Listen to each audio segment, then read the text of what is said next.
Aujourd'hui, je vais vous montrer comment peindre une femme de dos élégante avec une robe rouge. Bonjour et bienvenue, c'est Jérôme. Bienvenue dans cette nouvelle vidéo au pastel sec. Nous allons voir ensemble le matériel, l'esquisse, la mise en couleur de la robe ainsi que les couleurs de peau pour réaliser ce magnifique tableau. Mais avant de commencer, si tu souhaites apprendre le pastel sec, Céline a réalisé une formation, le lien est en description. Commençons par le matériel. Donc j'ai sélectionné une feuille type pastel mat pour le rendu et la qualité du papier pour ce tableau. Pour la mise en couleur, j'ai sélectionné des bâtonnets pastel sec ainsi que des crayons pastel sec pour la mise en détail. Inutile d'avoir trop de matériel, l'essentiel suffit. Une fois le matériel sélectionné, j'ai commencé par l'esquisse. Esquisse avec la technique des quadrillages qui est beaucoup plus simple et beaucoup plus détaillé que de faire une esquisse à la main où on aura des problèmes de proportion. Si tu n'es pas à l'aise avec les quadrillages, tu pourras toujours utiliser la méthode du décalcage. Petite astuce pour l'esquisse, pour réaliser le buste de la danseuse, j'ai effectué l'esquisse en forme un peu géométrique, en forme de rectangle ou en forme de trapèze et triangle et de cercle pour la tête. Donc ça, c'est une petite astuce simple et efficace pour réaliser le corps humain, surtout en ce qui concerne le buste et les bras. Pour réaliser le buste de la danseuse, donc je me suis aidé du quadrillage à l'aide de petits points et ensuite je suis venu faire une forme géométrique en forme de trapèze, toute simple à réaliser au crayon en esquisse.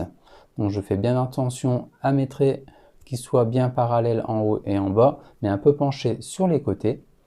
Ensuite, pour la tête de la danseuse, comme là les vues de derrière, de dos, j'ai simplement fait les cheveux, donc simplement un petit rond pour imiter le petit chouchou sur les cheveux, l'arc de cercle sur le dessus pour la tête, et une petite forme de trapèze sur le dessous pour imiter le cou. Le plus dur est fait, j'ai juste dessiné la petite bande rouge qui descend le long du corps du dos de la danseuse. Donc j'ai délimité le haut du dos et le bas du dos de la robe, donc pour bien différencier les couleurs de peau et les couleurs rouges de la robe juste en dessous. Pour les bras et les mains, je vais m'aider de la même méthode, c'est-à-dire faire des formes géométriques qui semblent plus faciles pour réaliser cette esquisse. Pour la mise en couleur, donc j'ai commencé par le fond, réalisé au bâtonnet pastel sec tendre de façon à avoir une couleur très sombre en arrière-plan pour faire ressortir la silhouette que l'on verra juste après. Pour éviter les fonds plats, j'ai fait une variation de couleurs entre le noir, le gris et le blanc pour avoir un ton des plus clairs autour de la silhouette et plus sombre sur les contours. Donc pour le fond, je fais bien attention à bien estomper mes couleurs entre le noir, le gris et le blanc.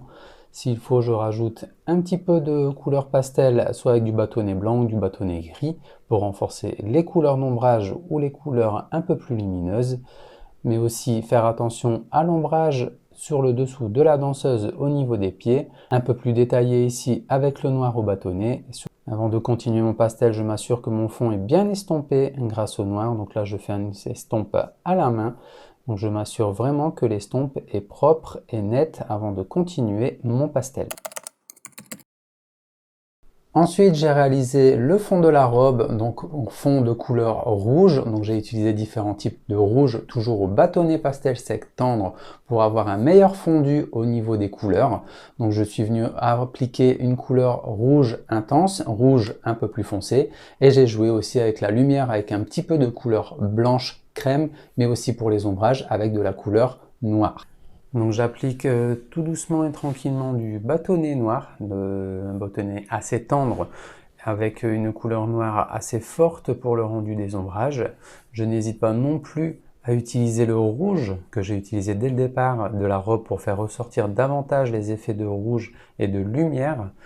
Une fois les deux couleurs mises, je prends une petite éponge et j'estompe mes deux couleurs entre le noir et le rouge. Donc je n'hésite pas non plus à retracer certains endroits en noir et en rouge sur la robe, de façon à avoir quelque chose de net et de précis avant de passer au détail. Donc passer l'éponge a une importance importante au niveau de l'estompe.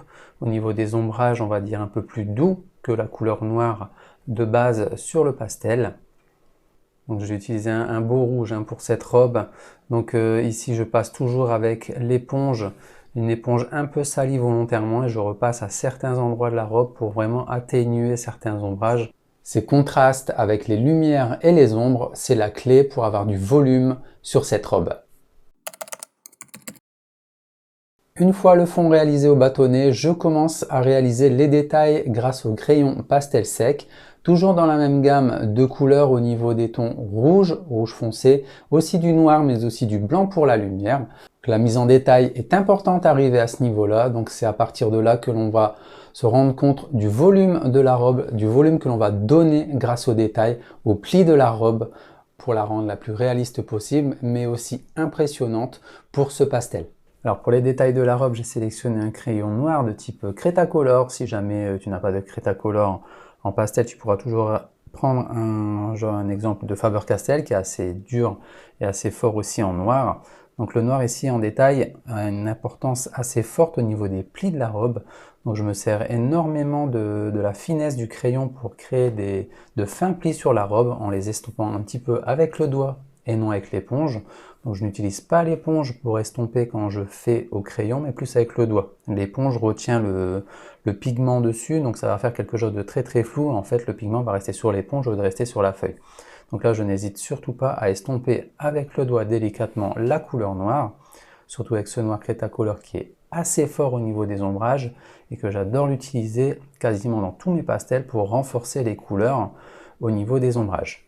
Donc même chose pour la couleur rouge au niveau du crayon, je prends une couleur rouge qui se rapproche le plus de ce que j'ai réalisé avec le bâtonnet pour donner différents effets de plis de la robe, ainsi que la couleur blanche, mais aussi un petit peu de violet et un petit peu de couleur crème pour donner un petit peu des effets de lumière sur cette robe rouge et donner un maximum d'effets de plis et de détails que je souhaitais avoir pour ce pastel. Ensuite vient le moment de réaliser le dos de notre danseuse ainsi que les bras et de la tête. En l'occurrence ici on voit que les cheveux vu que notre danseuse est de dos. Donc là j'ai sélectionné simplement des couleurs de peau au niveau des crayons pastel sec. Donc j'ai évité les bâtonnets parce que c'est une surface un peu petite pour la réaliser. Donc j'ai préféré réaliser à 100% au crayon ces différents types de détails au niveau du dos avec des couleurs de peau, des couleurs un peu grises pour les ombrages, mais aussi du marron. Même chose pour les bras. Que ce soit à droite ou à gauche, j'ai bien fait attention aux effets de lumière venant du gauche du dessin, des ombrages de la droite. On va dire que la seule difficulté dans ce dessin et le plus minutieux, ça a été les mains.